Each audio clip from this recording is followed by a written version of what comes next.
billionaires are spending money. Do you know, if it wasn't for people like me, people like you wouldn't even get heard. You're promoting divide and hate. You're promoting divide and conquer. I am trying to bring a little I want sustainability, sense. James. My two demands are sustainability and equality. That's all I want.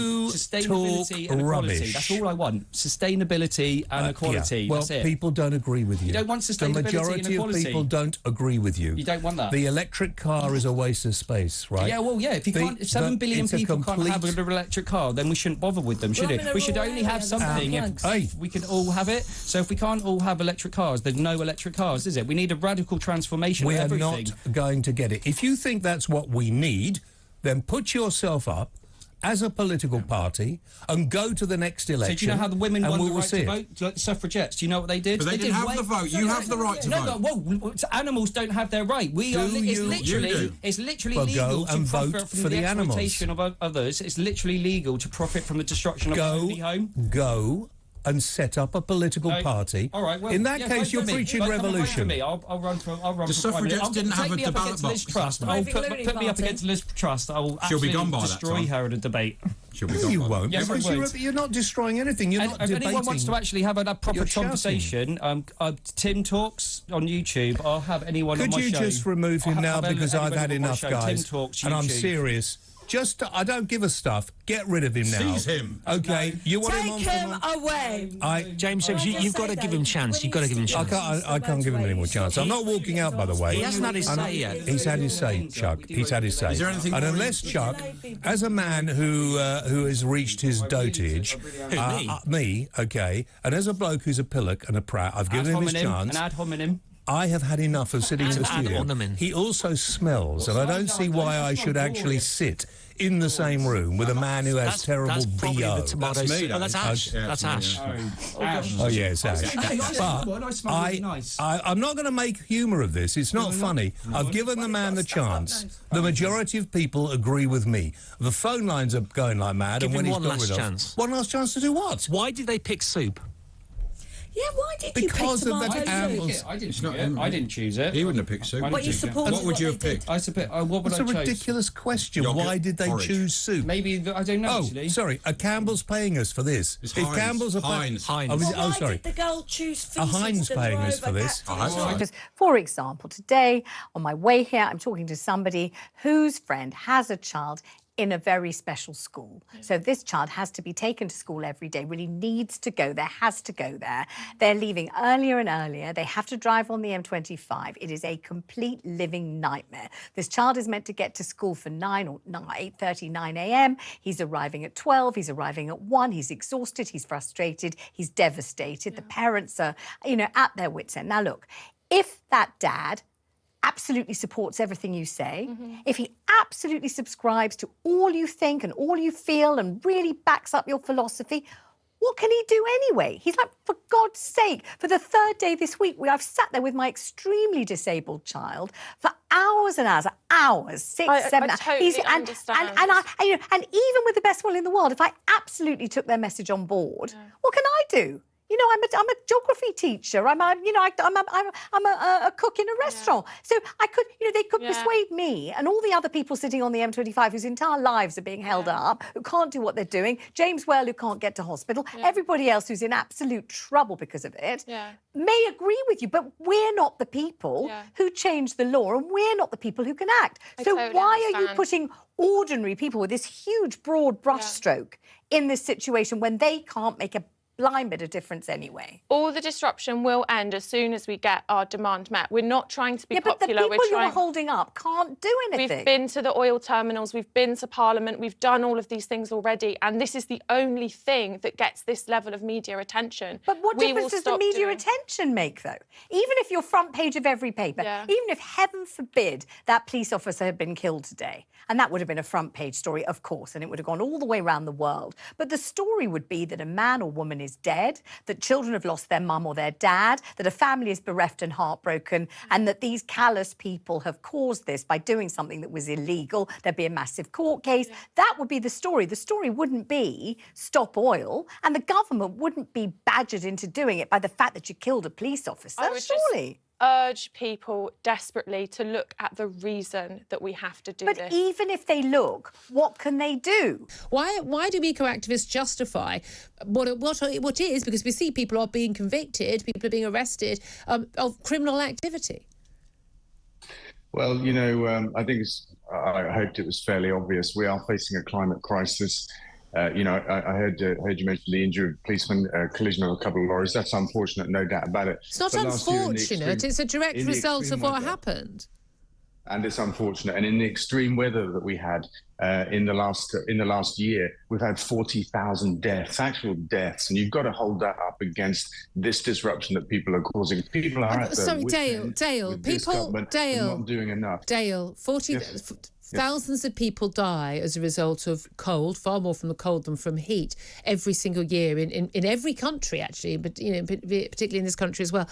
That's an issue. That's an issue of poverty and an issue of obviously very, very elderly people who, frankly, unfortunately, are you know on borrowed time a lot of the time anyway. And I mean, obviously, we do some heat-related deaths, but it's cold-related deaths which are the biggest problem in this country and around the world, not heat-related deaths. When you say it's unfortunate, this police officer could, you know, if he'd hit his head differently, we could have seen someone, you know, dying. We could have seen something more than this. These people say they want to raise awareness. They're making a demand. A, we don't need any more awareness. I mean, oh my God, this is on the news 24/7. And B, who are these people to make a demand? If you want to have some change in what policy, you stand for election, you campaign, you win over people with your arguments, and you get elected, and you enact change that way. You don't just hold the country to ransom. Okay. Well, look, first off, the deaths I'm talking about are from the climate crisis. They're not the deaths every year of people from the cold because they can't afford to heat their homes, which is another crisis that the government aren't handling properly. I hear what you're saying. But no, so you can't just skirt over. 40,000 people didn't die from climate crisis in this country this year. That is not true. That is not true. And across the world, it is. Across Europe and across the world. Across the world, 40,000 people. That's nothing. It used to be millions. Right, we're going to have to leave that. Let's move aside from that. I'm not finishing. Across the world, it's hundreds of thousands, not 40,000. The numbers are out there. If you listen to what's being said at COP27, this is a real crisis. Countries are being inundated with water. Whole countries are being unlivable. You know, we're going to create millions of refugees from the climate crisis. This is a real problem. And yes, we don't lack awareness. I can hear your argument. So who are these people to make demands? We lack action.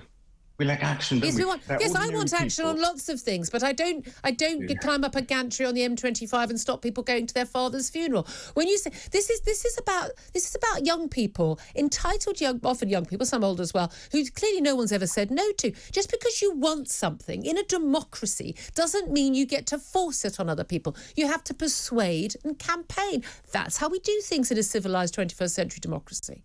Do you not think? Yeah. Do you not think that a change of tack might actually help you get your message? Because the public need to be on your side and they're not. Jeremy, we've tried every method. We've tried marches, we've tried petitions, we've tried writing to MP, some of us even tried running for office. None of that has worked. As soon as you suggest a better, more effective tactic, we will change.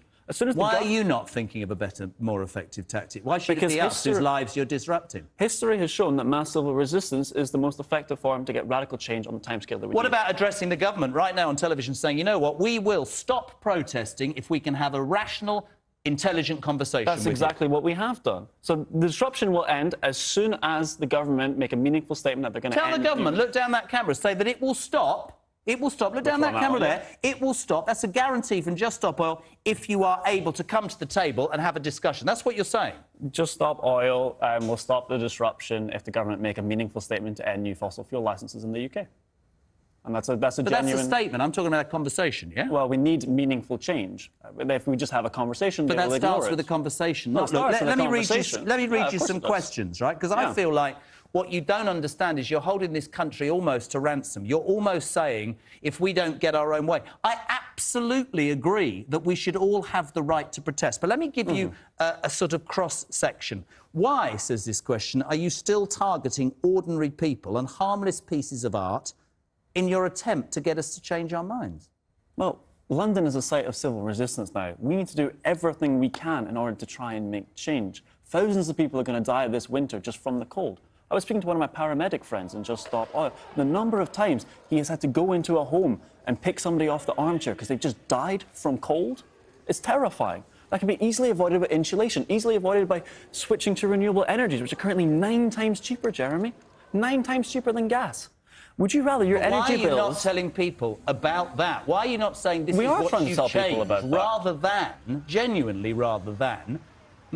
The thing I can't get my head past is normal, hard-working, everyday people who are the life and soul of this country, by the way, whether you want to win political office or you want your movement to be successful, and I'm not allowed to swear, are hacked off with you lot. I mean, they are hacked off with you lot. And I'm thinking, doesn't your strategy need... Who are?